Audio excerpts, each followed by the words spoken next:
Hey, everyone. Welcome to the CISO Talk podcast. I'm your host, James Azar. Thanks so much for tuning into this week's show. We've got a great one coming your way here in just a few moments. But before we do that, if you're tuning in for the very, very first time and you're tuning into the CISO Talk podcast, please make sure to subscribe. And if you're listening on your favorite podcast listening platform, please give us a 5-star review and share this show.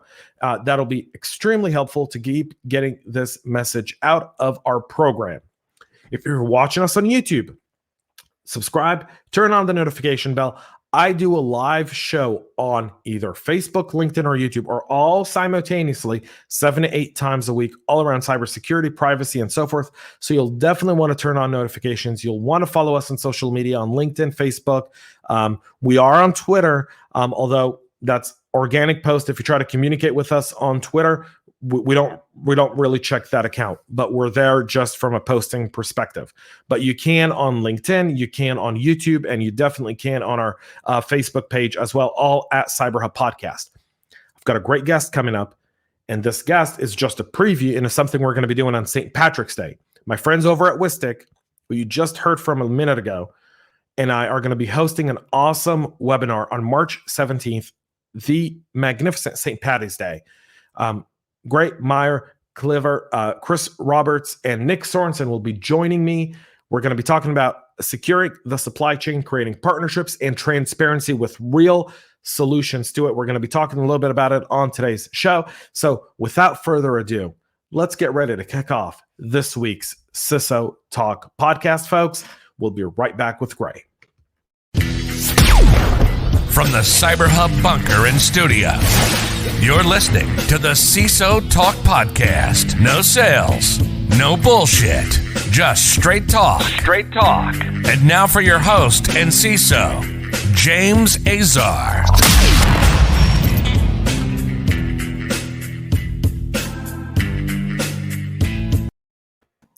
All right, everyone, we're back. Grae Meyer-Gleaves is joining me, the CISO over at Hollard Insurance. Grae, welcome from the land down under. Look, absolutely delighted to be here, James. The land down under right now is nice and warm. It's sunny here in Brisbane today. It's about heading towards 33 degrees with about 99.9% humidity, which is just another typical sweaty hot day here in Brisbane. But absolutely delighted to join the show, and looking forward to this conversation today about my role as a CISO and my career today. So I love that. So it's CISO in Australia. You're not the first to do that to me. Like, I know that when I do the other side of cyber with JJ, she'll be like, well, is it a CISO or a CISO?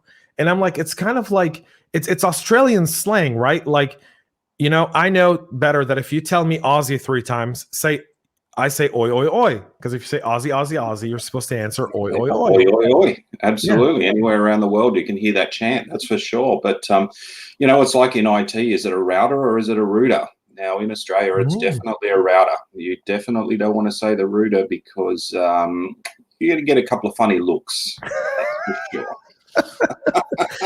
I remember when I was in Australia and I'd say some words in American English and people would look at me and be like, no, mate, like that doesn't make any sense. Like, for example, we here in America call firing up a grill a barbecue, but in Australia, it's a Barbie.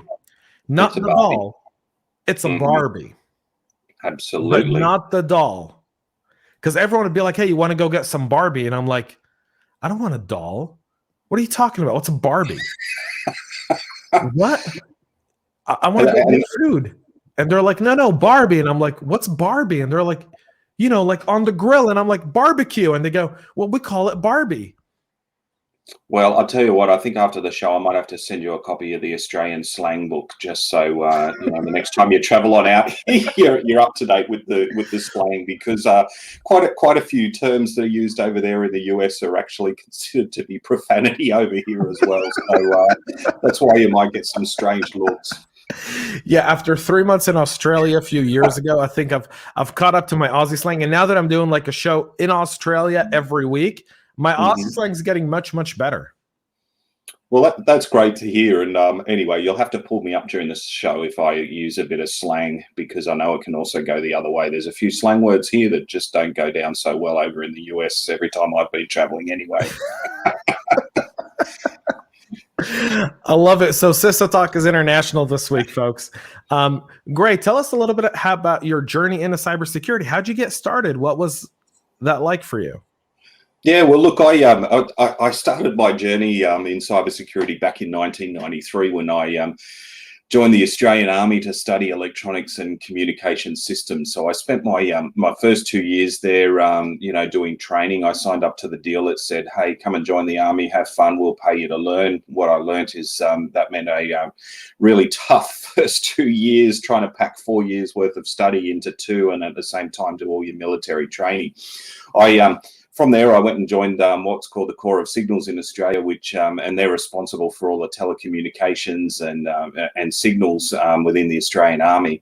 And my first posting, which was quite exciting, was up here in Brisbane, and I joined a unit that was responsible for all the secure telecommunications for the Australian Defence Force.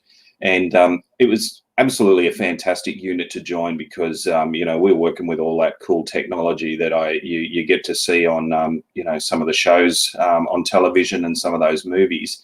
And, it was a highly secure environment, but I had a little bit of a reputation when I joined, and that was because whilst I was studying electronic and communication system, I had actually found a whole lot of vulnerabilities in a newly deployed network, and of course that's on my file, right? So when I marched into this unit, everything in the military, of course, is all documented and on a nice file. And they said, "Hey, we can see that you've got quite a lot of skills in computing, and you've done what looks like a little bit of hacking to demonstrate some of your skills."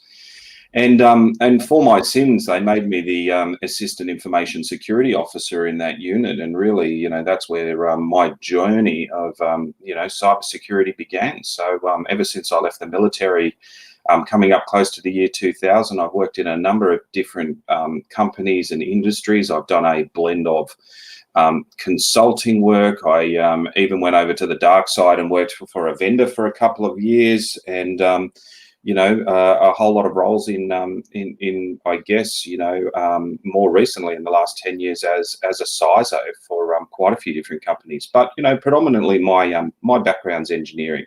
I love security. I've started down there in the technical side, the dark old days of, technologies that right now a lot of people wouldn't even hear about. But, my first computer that I owned was an Amiga, but the first computer I played with was a Micro B.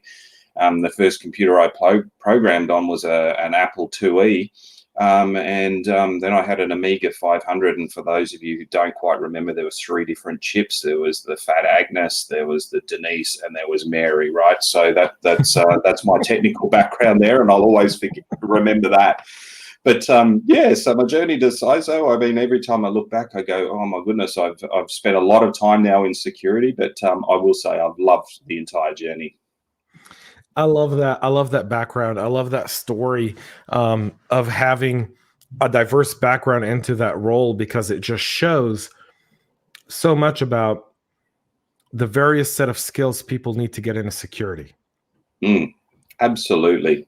Absolutely. And you know what, it certainly has been a journey. I mean, in that time, I like I mentioned, I started in a very technical background, but about, sort of, I guess you could say mid in my career today, which was kind of the mid 2000s, I thought to myself, you know what, I've got to learn more about the business side as well. So, I embarked on an MBA, and when I did an MBA, I didn't do it to, basically get another qualification and some letters after my name. I did it because I really wanted to learn a lot more that was not so much about the technical side, but to understand other areas.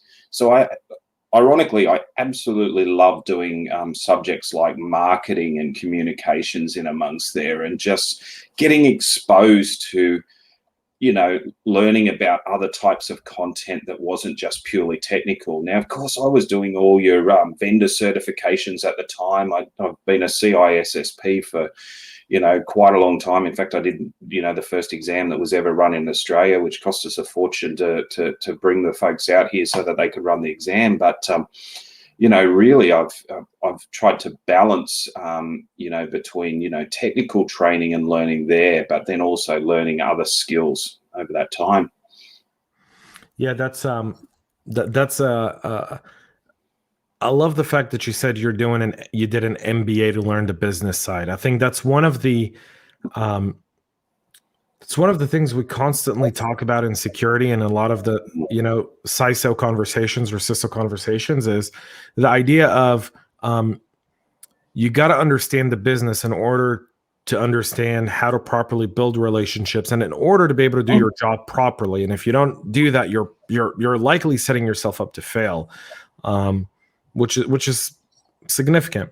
Grae, let's talk a little bit about leadership, and let's talk about team building. So Australia is infamously, your prime minister has been very active in cybersecurity, extremely active. In July of last year, he did a press conference where he kind of came out and said, "We are under attack by an unnamed nation state." And then 2 weeks later, Australia addressed that with a bill, and now they have $1.3 billion allocated just this last week to workforce development and cybersecurity and IT in Australia. So what's the challenge of getting into cybersecurity and you hiring people in your team in Australia? What's some of the skills you look for, and what are some of the challenges you're currently experiencing?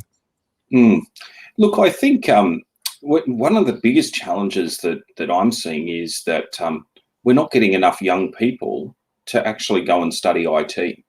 So when you look at the stats over here, you would expect that our universities and colleges that do offer IT courses would actually be getting a lot more enrollments. So what concerns me a lot at the moment is really that pipeline of new people into the industry. Okay, so, I'm not quite sure why people aren't choosing IT as a career, regardless of, sex, race, culture, religion. We're just not, for some reason, attracting people to it. Now, I don't know whether that's because technology is so immersive these days, and the kids of today are using technology, pretty well. From being a few months old, you see people on iPads these days, but we're just not kind of attracting that. But I will say though that the education system in Australia, the universities and the colleges are offering subjects in cybersecurity. It's definitely a focus area. So within the IT stream, or the people that are undertaking it, you are starting to see those skills developed. But what I look for at the moment when I'm hiring is that I'm looking for people who've got the right attitude. I'm looking for people that are very much looking to solve problems, wanting to make a contribution. People that are willing to basically do the research, do some of the hard work. And, so far I've found that if you're willing to take on people and put the effort into teaching them, into coaching them and developing them, then you can find great people. Now, it is challenging at the moment that if you want to go and find somebody with a lot of experience, they can generally cost a lot of money out there in the market. So I think really the focus for me at the moment is actually developing people. Now, some people say, "Hey, Grae, why do you want to develop people?" Because you know what, you can train people, you get them all going, and then they might leave. They might leave for more money. They might leave for a promotion, other opportunities that come up. But at the end of the day, I mean, that's the right thing to do for the industry. You can't look at it like that, I think, with people these days. You've got to put that investment. It's just like when I was in the Australian Army. I mean, at the end of the day, there's, something like 1,000 people a year that will go through the recruiting system, and there's that constant turnover. you really, at the end of the day, sometimes you've just got to make that investment in the training. But what I'm looking for the most when I hire someone is just that right attitude, someone that I know is going to come in and actually make a real difference working in the team. Yeah, isn't attitude everything? Like, I've interviewed people who didn't have a college degree, but had the curiosity, the passion, and the attitude to be great. Some of my best people don't come from college. Some of them, I've got one guy who I won't mention his name unless he gives me the okay. But he never finished high school. Absolutely. Yeah. He got a GED, which is kind of like here. It's a kind of like after you finish, if you don't finish high school and you drop out, you go into the workforce, and then after a while you go in and you take a test, and it's kind of like an equivalent to a diploma, to a high school diploma. And so he's got a GED, comes from a very rough background. But I remember my interview with this kid, and I call him a kid, but we're he's not that much. He's not that much younger than I am, and he had passion. He had curiosity. And one thing I do my job interviews a little different, Grae. I don't know about you, but I don't like to do the job interview kind of like, questionnaire and ask questions. So I let people know that wear comfortable shoes. We're going to go for a walk, and we're going to, there's a coffee shop not far from where our office is. It's about a 5-7 minute walk. So I say, you're going to come in, we're going to go grab a cup of coffee. We're going to come back, and we're going to sit in my office. And in my office, I have a couch and a few chairs. And so we'll sit there and have a conversation.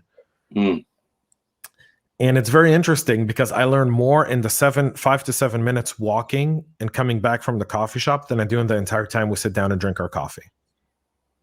Well, you know what? That's a fantastic bit of advice, and I might just even try that. But you know what what I like about what you say is that finding that connection with people, and you're right. The traditional style of interview can be quite tough, and generally when I'm hiring, some of the follow-ups will be sort of go and do the coffee shop, sort of sit down a bit more casual and relaxed, and get to know people.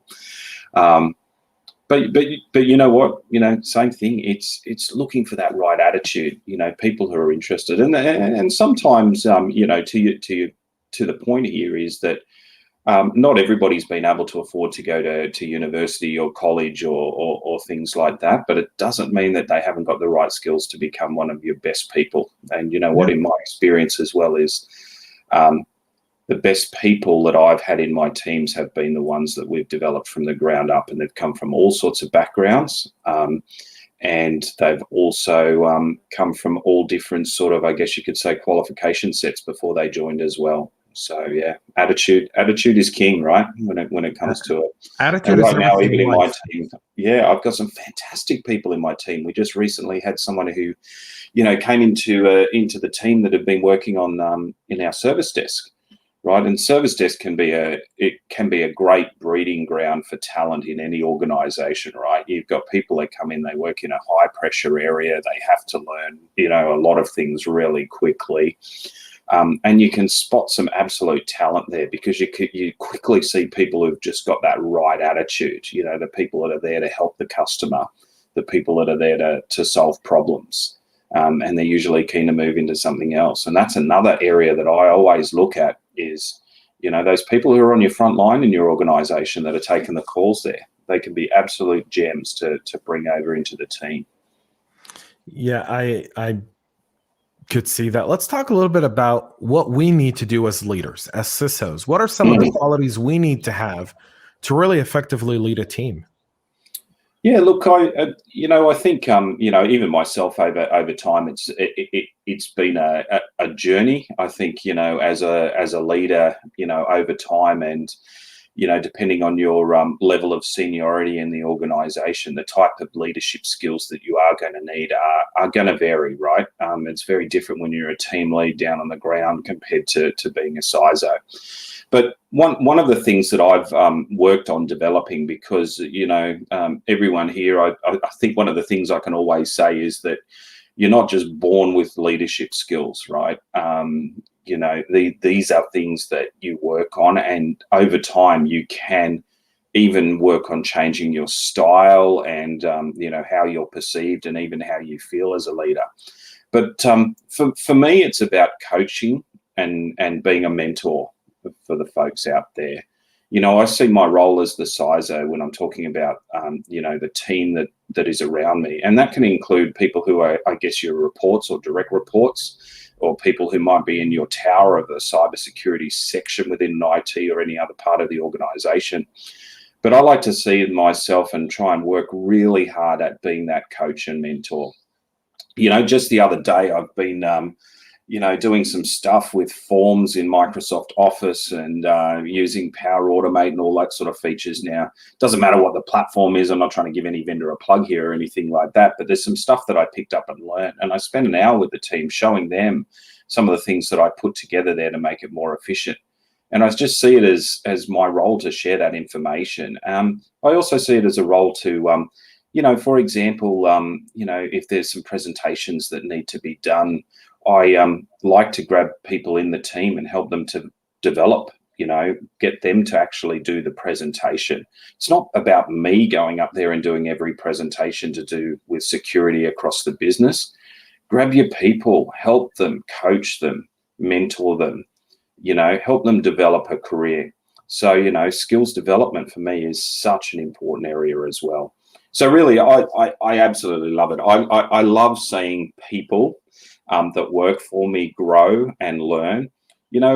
Last year we had a team member who'd learned a technology, had just a great attitude, became really, really good at a certain technology because just this person had just such an enthusiasm to suck up all the information and knowledge around him. And, I spent a lot of time coaching, and this person got an offer from another organization to go there. And you know what?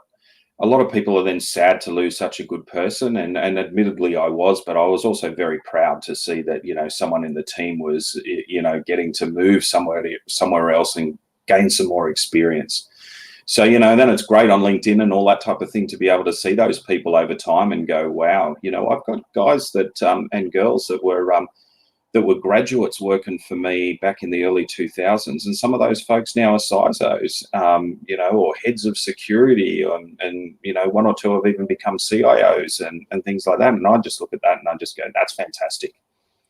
Great to see that I help these people, on their journey as well.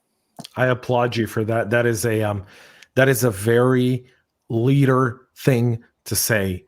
Most people I speak with, when I'm interviewing, I just interviewed several people for regional CISOs in our organizations, for regional CISOs, or and people who are VP roles. And when I ask them, why are you leaving?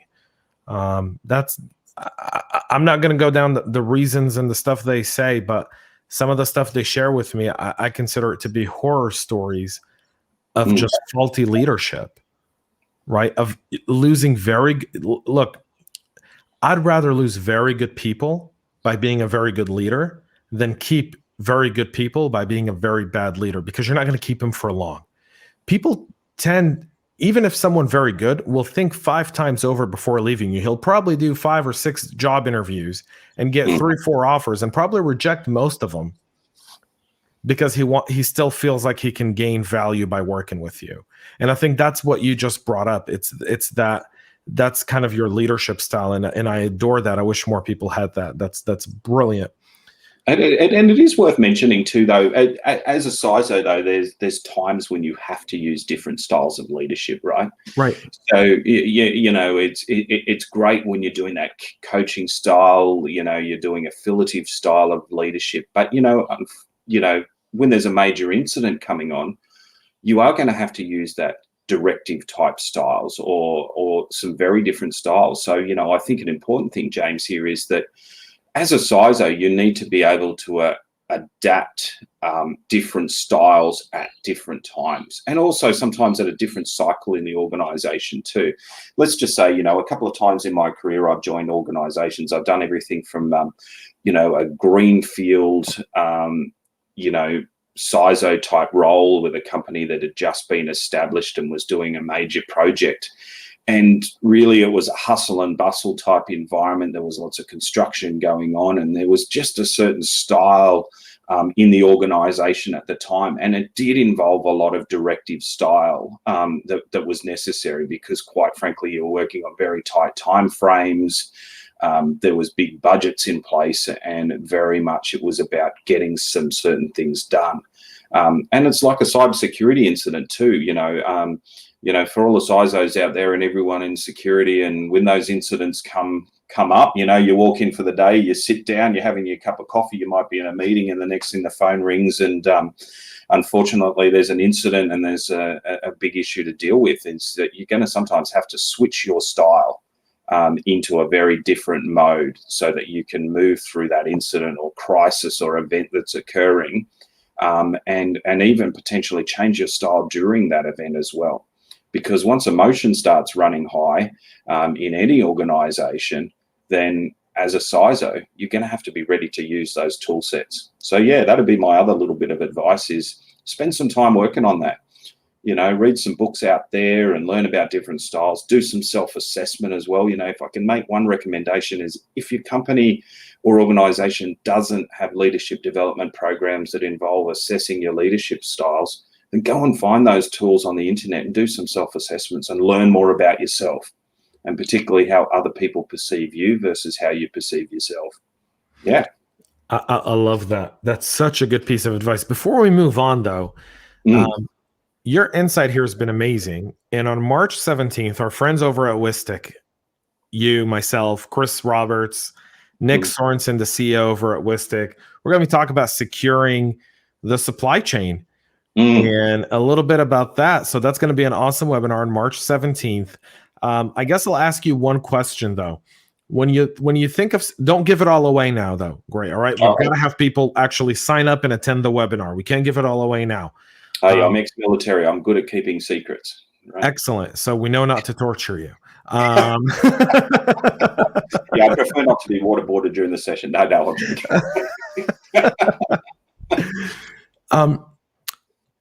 how difficult is it? And what do you think, in your opinion, is the biggest challenge in securing your supply chain today? You know what? It's still the complexity of the supply chain, right? It's particularly when you get into those SaaS type services, right? You're signing up to a SaaS service, but sitting behind the SaaS service is sometimes another SaaS service or multiple SaaS services, multiple different infrastructure platforms that can be a mix of on-premises, different types of cloud models. Like really the complexity that's out there in the way that we do IT. Honestly, if you look at it from a technical point of view, sometimes it could probably do your head in and put you in a small cozy room in a mental asylum, right? But you've got to sometimes just break that down and go, okay, well, what are we trying to achieve here, and what's its value? But you know what? We'll talk a little bit more about that later on. But you know what? Our supply chains are just enormously complex. Even if you look at manufacturing right now, is look at the impact that COVID-19's had around the world, especially with chip manufacturing and the big issues that are happening right now around, small types of chips that are needed to manufacture cars and military equipment and medical technology. And it just goes to show that we've moved into that just-in-time world for manufacturing. And guess what? We've done exactly the same thing in IT. It's become just-in-time IT almost. You know what, I'm going to break out the credit card, or I'm going to sign a contract, and I'm going to sign up to a SaaS provider to help solve a business problem right now. Behind that is an incredibly complex supply chain. And for us as security professionals, we've got to help our businesses manage that risk. And we see it time and time again. Where are all the data breaches mostly occurring? Around supply chain. Where are the bad guys targeting? Supply chain, of course they are. This isn't a new topic. I mean, supply chains being targeted, or people involved in that supply chain have been targeted for decades and decades. I mean, James, you mentioned earlier on, the investment, in Australia in cybersecurity, and, a big part of the $1 billion plus that the Prime Minister announced is developing skills and other areas. But a big part of this and a big part of that strategy as well is looking at the whole of industry and what roles different parts of the industry play in cyber, and they're all part of that supply chain as well. So a supply chain at the end of the day, whether it's upstream or downstream, the whole part of it becomes important, because if you're the bad folks, they're going to target the weakest link. So it's great if you're on the end of the supply chain and you're nice and strong, but at the other end you're not, hey, it's game over real quick. We are. Vendor risk assessments are a thing, and it's a very challenging one because it's really, we'll talk about that a lot more in the webinar. The sign up link for those listening or watching is right below in the show notes. So if you're watching us on YouTube, it's right below. If you're listening on your favorite podcast listening platform, just expand the show notes. You'll see a link right there to sign up for the webinar. Make sure to do so right now. We are going to be limited in spots, and we do have a $50 gift card for the person wearing the best Irish gear on the webinar. So come supporting your best Irish brogue, and we'll get that all set. And I'm going to share some great little tips in amongst that as a CISO, some real tips around, some techniques that I'm using around the supply chain there that, hopefully will be of some good value, down here in little old Oz. Yeah, this isn't one of those webinars where people are going to get bored with a problem. We're quickly getting into solutions on this webinar, so you'll want to be a part of it. Make sure to register. So let's talk a little bit more about security, Grae. Where do you spend the most time now? What part of cybersecurity do you spend the most time on today? Well, I actually spend most of my time around the education and awareness. I still think that, we've all used the model around people, process, technology, right? Right. We talk about that a lot. We've been talking about that in IT for 20 plus years, more than I can remember, is people, process, technology's been there. And, coming from a technical background, I spent a good part of my career down there in, the bowels of technology, right? I started in firewalls and all that sort of stuff, and I know my ports and I know my protocols and I know my rule sets and all that type of stuff. Now, of course, the modern CISO hopefully doesn't have to jump onto the old console there and configure firewall rules these days. But certainly what is important is I spend a lot of my time around education, awareness, and training. I consider every meeting that I'm doing an opportunity to educate myself and make myself more aware of what's going on in different parts of our business. But at the same time, I'm there to represent cybersecurity. I'm there to help everybody and helping them not just at an organizational level, but a personal level. So to give you an example is I put up news posts. I try to make sure that we've got a really strong intranet site within our organization. And I've done that several times in the past over my career as well. And I try to keep everyone as informed as possible using different sort of methodologies or different communication mediums that are available within the company. But really, you know what? I love doing it as well. I love spending time training people, making them more aware about the different issues we face personally, and then also within the workplace as well. So I spend a lot of time doing that. And that's what I try and do is spend more time out in amongst our business. But also at the same time, you've got to spend your own time within the IT shop as well, doing exactly those same sort of things. Yeah. The IT shop is most CISOs today spend less time on technology and more time on relationships, and it kind of makes the case for the office of the CISO, right? Which is cybersecurity is just not siloed under IT anymore. It's a business function. And as a business function, it requires a diverse set of skills, a diverse set of knowledge, a diverse workforce. And it requires the CISO to be able to oversee it. It's almost like, the role of a president or prime minister. when world leaders meet, people think those world leaders are talking about something important, but they're probably talking about what suit they're wearing, what food they like to eat, what was the restaurant, what was the best food they had, or they're gossiping, because all the stuff that's getting done is getting done by the teams prepping for those two people to meet. And the role of the CISO is becoming more and more of, I need to go shake hands and develop these personal relationships, break down barriers, than I do sitting on the negotiating table working out policy issues.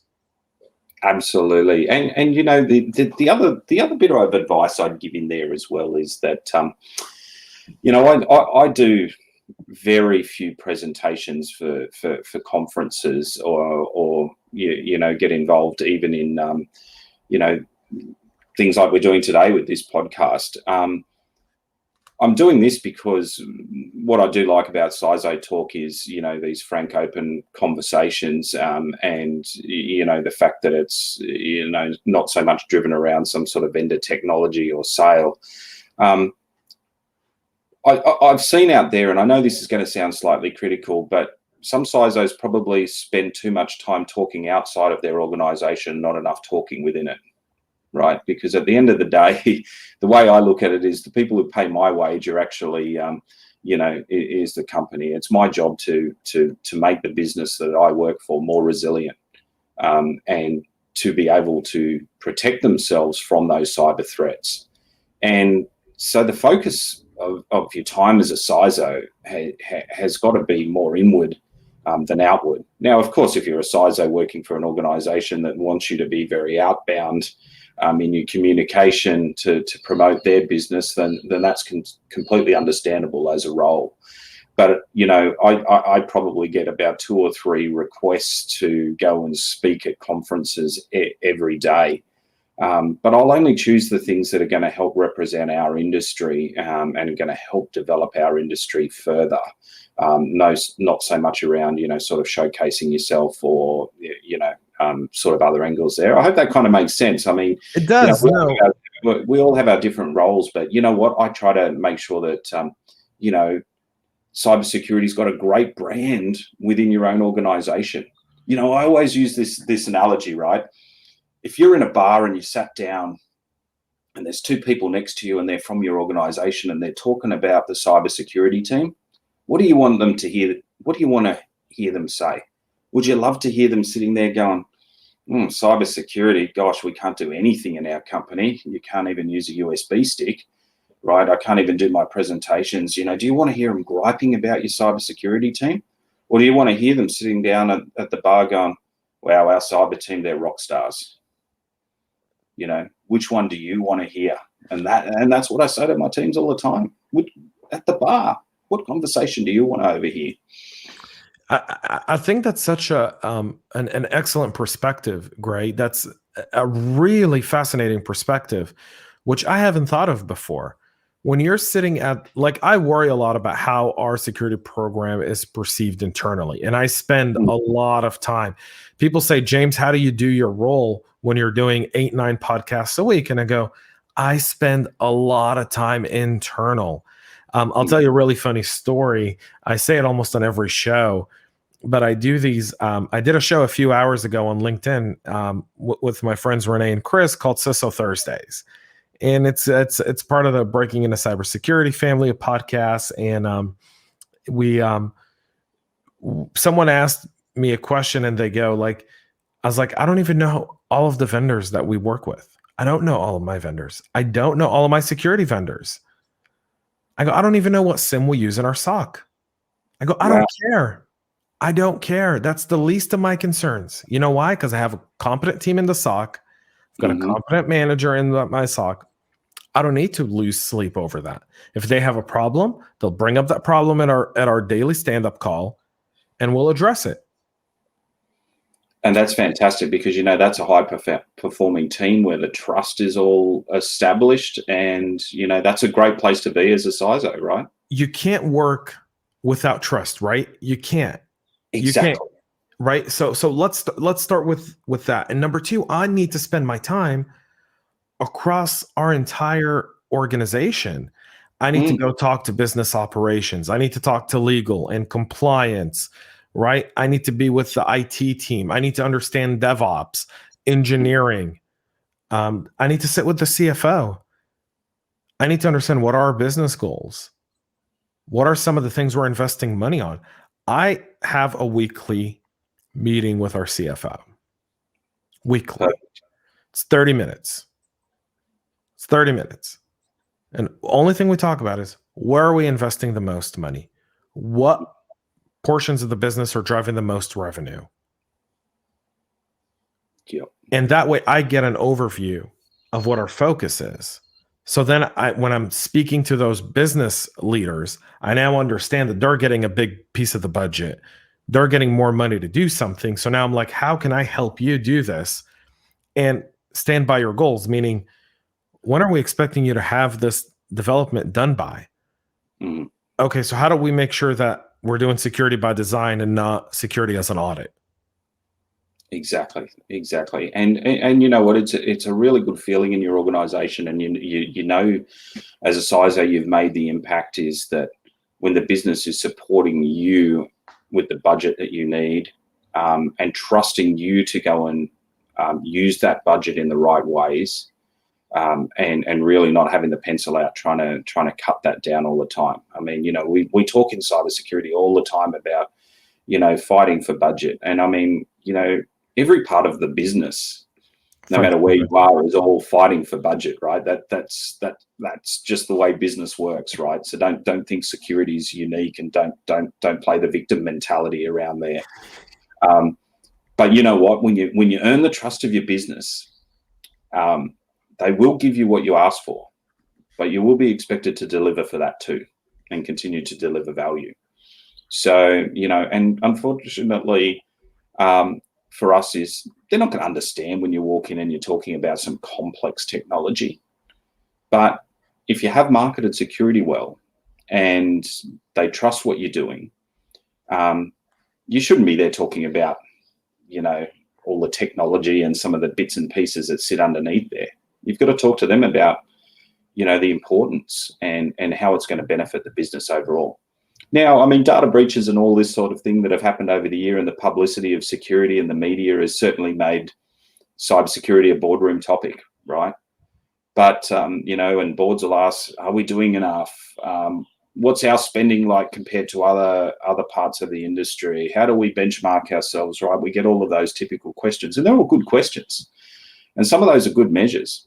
But I'll tell you what, if you get your board talking to you quite differently, then you're at a place where you've earned the trust, and they know that cybersecurity has a plan, that you are delivering on what you need, and it's certainly going to break those walls down. So if I can give one piece of advice, spend as much time as you can internally in your organization representing security, but representing their business using security.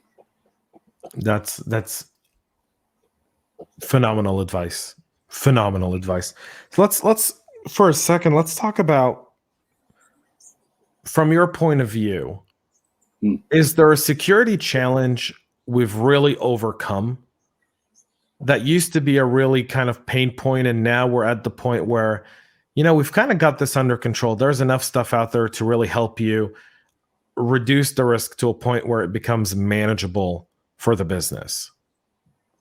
Yeah, you know what? I'm going to actually call out cybersecurity awareness.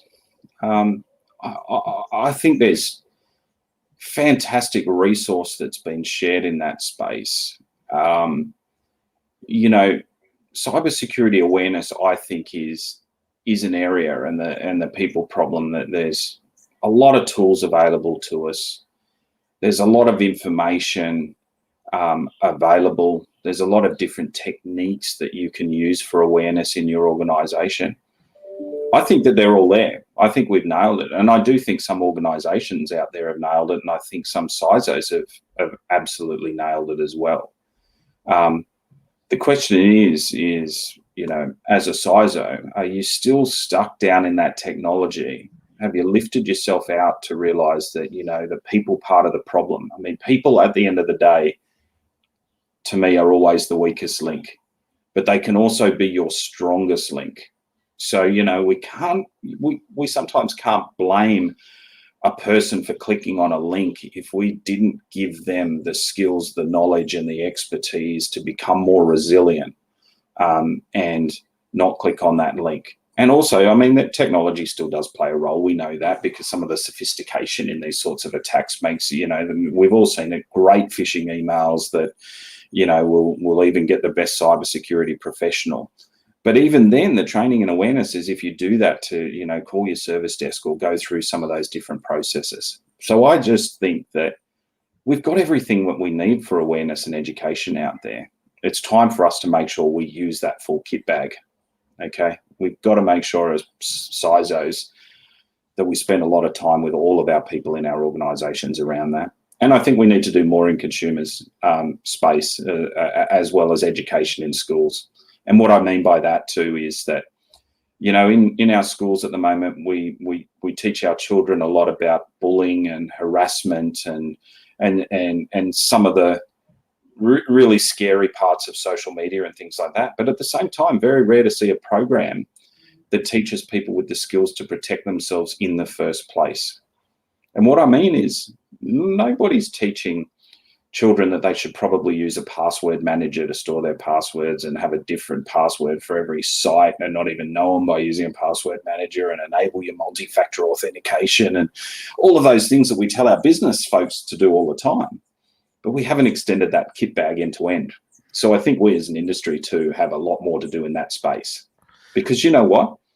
Having some of those good things in place, that actually cures the cancer rather than trying to cut it out at the end once the bullying or the harassment or the pictures off your phone got leaked because you didn't have a PIN number on there, and then your best friend went and sent it to the whole school, and now there's all sorts of other problems, right?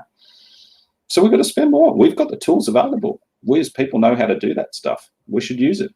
Yeah, I completely agree with that assessment. That is, when you talk about the lack of workforce earlier, right, of young kids not getting into IT work, that starts with the idea of getting people interested in STEM, right? And so one of the very interesting statistics I looked at recently was cybersecurity has a bad rep. And I'll explain what that is. Culturally, cybersecurity has a reputation problem. Mm-hmm. And in order to win the war, we need to win the culture. Yes. So I'll give you a prime example. Before Big Bang Theory, the TV show, the interest by young teenagers in science was barely 20%. Now it's at 48%. So a 28% increase, or almost double the interest, a little over than double the interest after Big Bang Theory. Because Big Bang Theory brought culture, and it brought very smart, funny, close-knit group of people who were kind of geeks, but also very cool geeks that you could relate to because, you brought it up earlier. You said, I went to the dark side, right? And if you're not a Star Wars guy, you would never understand what the dark side is, right? You'd Absolutely. Be like, why do you call the vendor side the dark side? And you're like, well, because we need them. We just don't always like them. That's right. Right? There's this terminology aspect, and I think one of the things I've been working on from the podcasting perspective is how do we start to impact cybersecurity culture away from hoodies and hackers. Is a bad word. Hacker's not a bad word. Hacker to me is a good word. A cyber criminal is a bad word. When you describe an incident and you say hackers, I'll probably never respect you again. But if you say cyber criminals, you get it. There's a few journalists who get this, and there's others who I have to email them and be like, please change your headline from hackers to cyber criminals because you're insulting hackers. Absolutely. And it's a bit like, look, some of this, I always love the, image is everything tagline, right? And, we don't need to send that to the graveyard, but we can, I'll give you an example. Most of the marketing material around security shows these operations centers with lots of screens and all that sort of stuff. And, you know, to the techie in some of us, that looks cool, right? I'm going to build myself an operations center. I'm going to put up the screens and all of that. But you know what? Sometimes that's making people not want to join you. There's people that are sitting there thinking, oh, cybersecurity must be only a role where I sit down in front of a screen looking at this data all day with a hoodie on, right, to protect my organization. You know, that's one part of the cybersecurity team, right? So in a very small part to do that, we've already just stereotyped security that everyone's just sitting behind this screen looking at all this data on there, right? And that's not what cyber's just about. It's part of it. I have a hoodie that says "not a hacker." Love it. Right. And I've got a hat and I've got all kinds of really cool stuff that I typically wear for Black Hat in Vegas every year.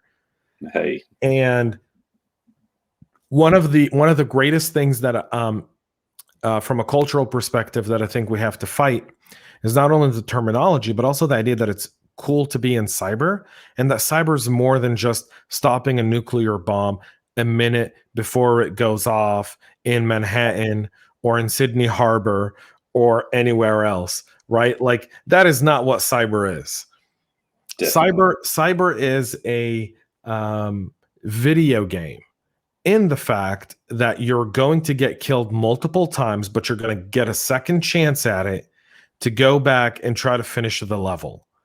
And I think that's one way when I speak to kids in middle school is I go, a career in, how many of you guys play video games? Every hand goes up. Every hand goes up. I've never been in a room where one hand stayed down. Boy, girl, I don't care. All the hands go up. We all play video games. I go, how many of you guys play like Grand Theft Auto or you know, Fortinet or Fortnite or anything like that? And hands stay up. And I go, you know how you die in the game? They go, yeah. And I go, what happens? They go, we get a new life. And I go, well, that's cybersecurity. You're in an environment where you're going to lose more times than you win. It's just the bottom line, because the other side's only got to be right once. You have to be right every single time, and that's just statistically impossible. So your goal is to get killed so far ahead that when it does happen, you can quickly come back to life. So the more advanced you are, the less lethal the kill is. Mm-hmm. And you know what? We've got to make cybersecurity sexy. Well, it is. I think cybersecurity is super sexy. So too, right? But I mean, I geek out to this stuff. Exactly. But you know what? It actually is. But we've got to do a better job of letting other people know that it is actually sexy. But that's the culture thing. Yeah, the people who culture thing. Yeah, it is. It is. The people who join us, they don't leave. People stay in cybersecurity for a long time. Yeah, cyber burnout though is a real thing. I will say that, but I think that's a whole different conversation, and I think that has less to do with the work and more to do with bad leadership. Definitely. But you know what? It is a great career option. It is. It's a magnificent. I love what I do, and you know, yeah, you're right. Burnout is a real thing, and you know, I'd love, you know, in the future, let's have a good conversation around that, right? The postman is burnt out too. Oh yeah. So's the lawyer. So's the judge. So's the policeman or woman. Exactly. Burnout is real in every career. Absolutely. Every profession, every type of career. Yep. And we as people have got to be more resilient. And that's a great topic for us to pick up. I'd love to talk about that in the future. Yeah, I'd love to do that. We can talk about that, definitely. I think that's a magnificent topic. We're now going to my best and favorite part of the podcast. Now we get to know a little bit more about you, Grae, as a human being, because you know what? You're not just a CISO. Absolutely. You're a human being. And you're in Australia. Yes, your toilet's flush backwards, but it's still pretty cool to watch it. Absolutely. You know, there was a funny Simpsons episode where Homer Simpson goes to the U.S. Embassy in Australia, and the toilet had a machine that reversed it so that the toilet flushed the American way and not the Australian way. And to me, that was one of the funniest things. When I was in Australia, I was like, I wonder if that device really does exist. Although most of our toilets now don't even have any rotation, it's more like they just dump this huge bucket of water almost in there, right? So, so that just depends. I mean, it depends. It does depend, but because Australia's so short on water, we tend to have a lot of water saving type stuff with our plumbing these days. So, toilet technology seems to have gone away from swirling here to just dump a mass volume of water really quickly. But anyway, I'm not a hydraulics engineer or whatever, so I'm sure there's people that take their toilets very seriously, or what we call in Australia a dunny. A dunny. That is awesome. I forgot that. That is. Thank you for reminding me of what that is. It's a dunny. It's a dunny. All right. So now let's get to asking you a little bit about you. And so I have a graveyard for buzzwords. And what's one buzzword you'd bury in my graveyard? Look, you know what? It's that saying, to be honest. That's a new one. That's awesome. I hear this for the last few years daily. Someone will be there and say, to be honest, if we did this, but to be honest. The first thing in my mind, being a cybersecurity person, is, well, what if you were to be dishonest? And why are you even telling me to be honest? Those lines definitely need to go to the graveyard. Yeah. And especially, I hate to say it, if you're a salesperson sitting in front of me and go, to be honest, Grae, our technology is going to solve all your problems. See, when you said a bunch of lines there that if a salesperson said it, I'd be like, it was a pleasure meeting you. Thank you so much for your time today. We'll be in touch if we need anything. I will say that, to be honest, this is the first. I'm going to have to go dig a 6-foot grave and create a unique little burial place for, to be honest. But it's a wonderful one because like I have email filters. I tell a vendor, if you get through my email filters, you would have done 4 things correctly in your email. So that's why I saw it. You didn't use any of my like immediate spam buzzwords. Mm-hmm. AI, ML, zero trust, love those. And I've got 3 more, and I'm not going to share them because I don't want them to know, so they beat them. Like, I enjoy not getting 200 emails a day from vendors. Oh, same here. And, my voicemail generally gets full in a day. See, that's awesome. You know what I've done? I set up a Google number. Uh-huh. And so I have them call the Google number, and then I always decline. So it goes to voicemail. And then the lovely thing about Google voicemail is Google actually transcribes the voicemail for you. Hey. So I don't have to listen. So it'll be like, and I'll just read the first line. Be like, hey, James, this is so-and-so from so-and-so. And I'm like, delete. You know what? You just brought back paging in a modern style. I mean, in my early days as a techie, I loved a pager. You know what? I loved a pager. It just buzz and you look at it and you see the whole message. Yeah. And you're like, do I want to call this person or not? Yeah. Do you remember how cool it was to have a pager on your belt? I remember my first pager. You're either someone really serious in the finance market, a doctor, or an IT guy. Yep. If you had a pager. Indeed. So talking about pager technology, what's one technology that'll change the way we do cybersecurity? Oh, you know what? It comes up all the time. I don't always like it, but it's AI. It's artificial intelligence. But real artificial intelligence. I don't want to get into that because we're almost out of time, but real AI, which very few companies have. Real AI. True AI. True AI. And it's not here yet, right? So this is where if someone says, to be honest, I've got artificial intelligence, then that's why I say that, to be honest. Do you crush them? I crush them with with questions. I go, really? So what's the preliminary setup and assumptions that your AI engine uses. Absolutely. And this is how you know the difference between AI and machine learning. They'll answer it. If they're stupid, this is how they answer. If they're smart, they say, I don't really know. And I'll get back to you. And then I can appreciate that because I realized they were trained to say that they don't understand what they're saying. But if they go and they say, well, the way we look at it is we start studying your system and then we start adjusting. I was like, that's called machine learning. Absolutely. But you know what? I think,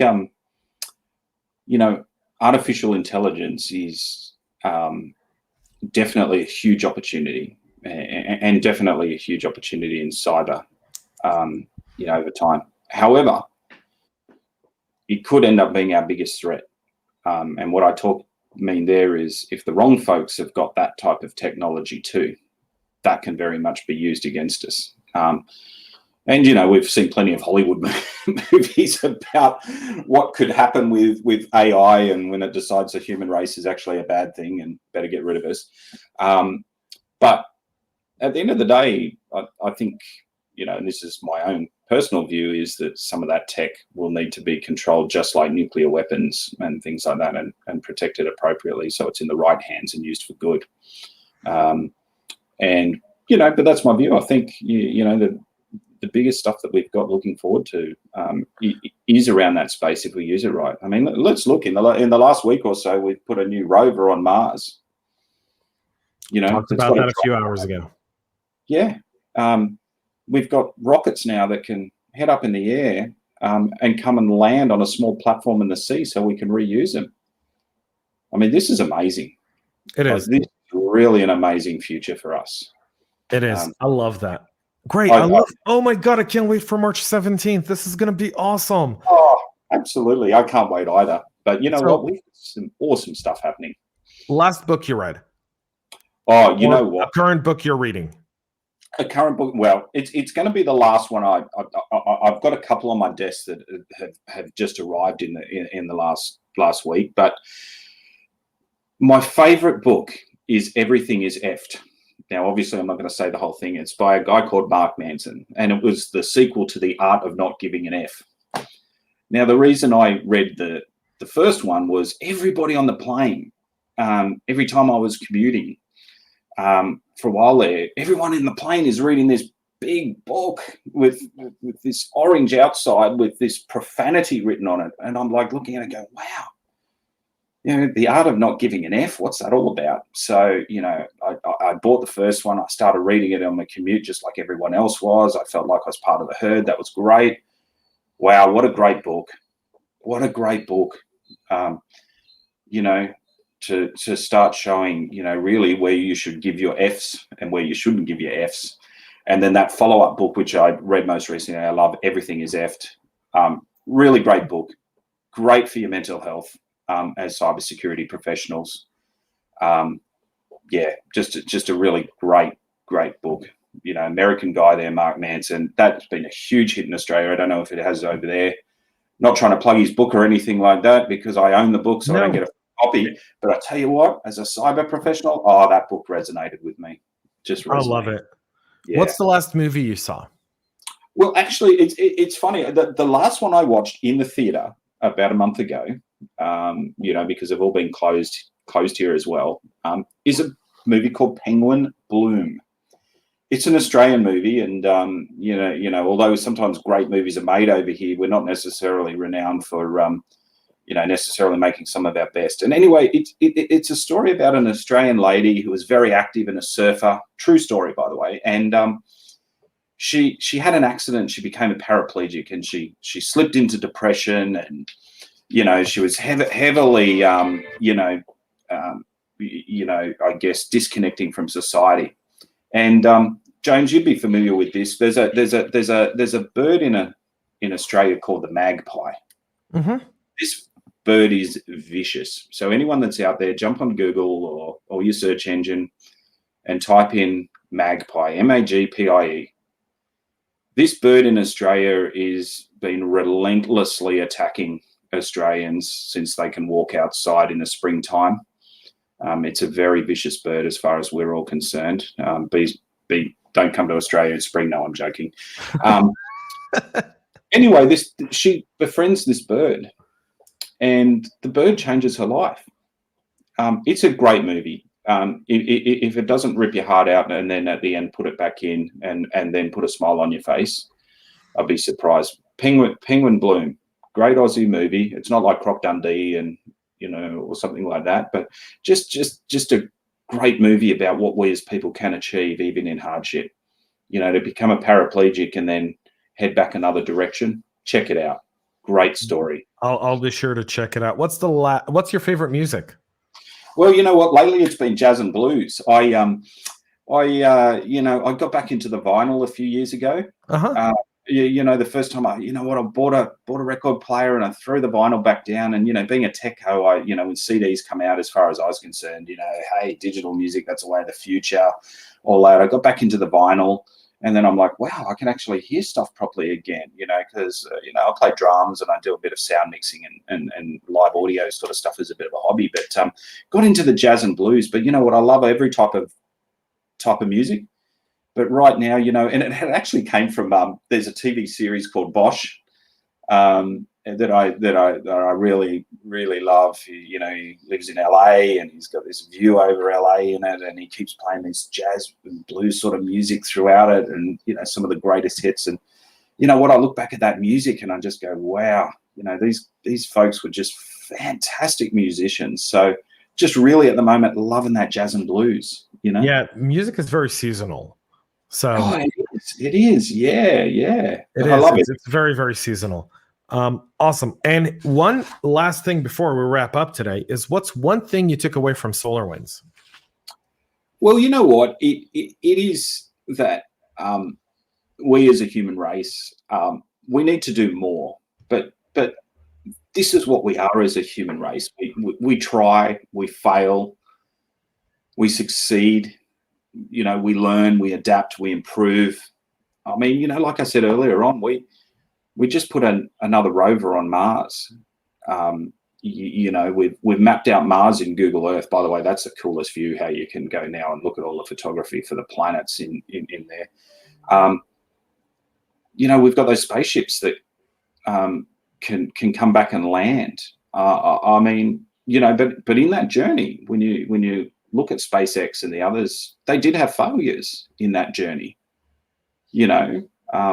Luckily, it hasn't cost any human lives. But, if you look at the NASA program over time, there has been some major tragedies in amongst there. So, what, we've just got to learn from these things and get better at it. And, we'll talk some more when we talk about supply chain in a week. On the webinar. Absolutely. Big part of it, right? Big part of this. But you know what? Let's learn. Adapt. It's vendor risk management 101. And the traditional method of doing it is no longer sufficient, because today, CITA, which is one of the largest airline booking systems, also had a supply chain attack that affected, I think, 90% of the world's airlines. Mm-hmm. So this is only going to get worse. And not in a way where people should feel discouraged, but in a way where we have to change the way we do it, because the way we're doing it right now is just not efficient. And so we'll have Nick on, we'll have Chris Roberts, Grae, and myself. And in about an hour, we'll try to rain upon every single person attending so much wisdom. Oh, I'm looking forward to it. And, even more so too, I did the Ancestry DNA test recently, and I know my exact percentage of Irish and other bits, and I'll disclose that on the show as well. I love it. Great. Thank you for coming on the CISO Talk podcast, folks. March 17th, 3 p.m. Eastern time. The link is right below in the show notes, folks. So sign up to the webinar right now. You won't want to miss it. Chris Roberts, Grae Meyer-Gleaves, Nick Sorensen, and I'll be moderating this esteemed group of panelists as we explore how do we secure the supply chain, share best practices, and talk about vendor risk management as well. This is all supported by our friends over at Westpac, so thank you to them for helping put this together as well. Folks, we'll be back with another CISO Talk next week with a very, very, very special guest. Jeff Belkrup, the CISO over at LinkedIn will be joining me on the show, so you won't want to miss it. It's going to be a great episode. So stay tuned. Make sure to subscribe. Make sure to share. And most importantly, folks, stay cyber safe. Cheers. Make sure to subscribe to our podcast and share it with your friends and colleagues. And get all the latest information at cyberhubpodcast.com.